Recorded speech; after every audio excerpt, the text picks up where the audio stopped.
There is the possibility that George Adamski was fooled into believing that Venus was the origin of Orthon, the flying saucer occupant he met in December 1952. There are a number of aspects about Adamski's 1952 contactee case that leads to the conclusion that Orthon was part of a German secret space program, and/or linked to an extraterrestrial alliance that had actively helped Nazi Germany leading up to and during World War. The flying saucers that Adamski had photographed very closely resembled the Haunebu anti-gravity craft that had allegedly been developed in Nazi Germany. The exact specifications of the Haunebu craft contained in Nazi SS files were first released by Vladimir Tertitsky, an engineer and former member of the Bulgarian Academy of Sciences. The Nazi files were released after the collapse of the Warsaw Pact on February 25, 1991, and came into Tertitsky's possession after he had immigrated to the US in 1984. Here is a comparison of a 1943 design of a Haunebu 2 flying saucer craft being developed by the Nazi SS for the war effort, and a scout craft photographed by Adamski in December 1952. Note the major point of difference is that the Nazi craft had some kind of artillery device signifying an attempt at weaponizing flying saucer craft for the war effort. Indeed, in 1950, articles appeared in major newspapers around the world citing interviews with prominent Italian and German scientists who confirmed that the Axis powers had been cooperating in a secret effort to weaponize flying saucers.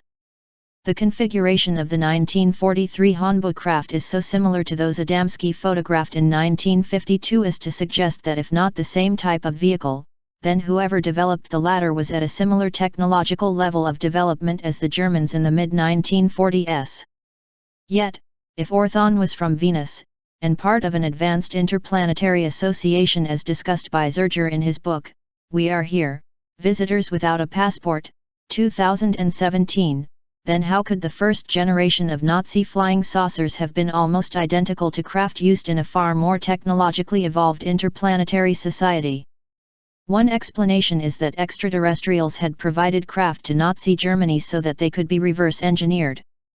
This is supported by information provided by former aerospace engineer, William Tompkins, who says that U.S. Navy spies had reported during their debriefings at Naval Air Station, San Diego, from 1942 to 1946, that the Germans had been given over a dozen models of operational anti-gravity spacecraft.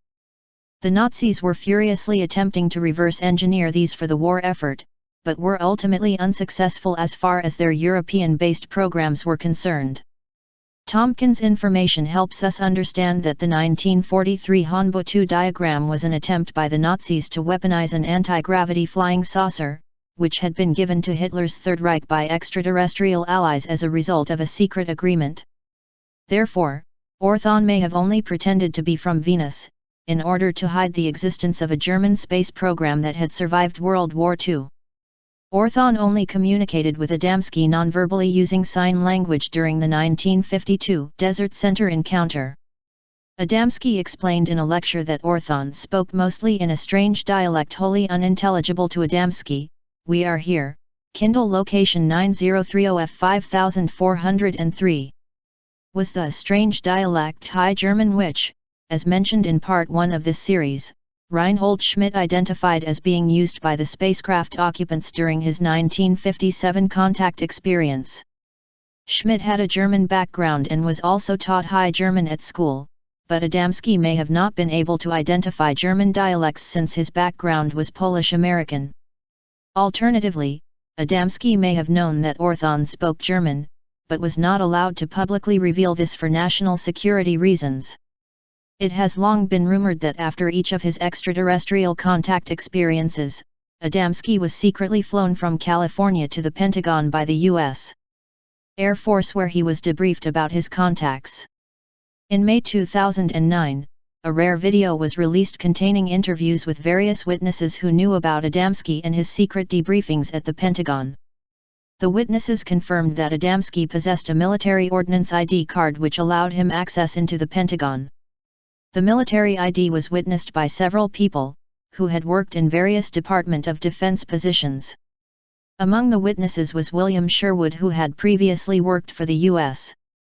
Army Ordnance Department and possessed his own ordnance pass. Sherwood saw Adamski's ordnance pass and confirmed its authenticity. Sherwood's and other supporting testimony gives credence to rumors that Adamski was indeed secretly briefing the Pentagon about his extraterrestrial contacts.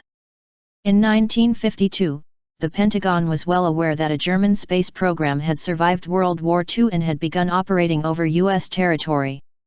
Senior Pentagon officials wanted this to be kept secret. Consequently, it is very possible that Adamski was told not to say anything about Orthon speaking German to prevent the public from learning the truth. The possibility that Orthon was part of a German secret space program, based in Antarctica, which was operating over U.S. territory, is strengthened by events leading up to the 1952 Washington flyover. This occurred only months before Adamski's encounter with Orthon.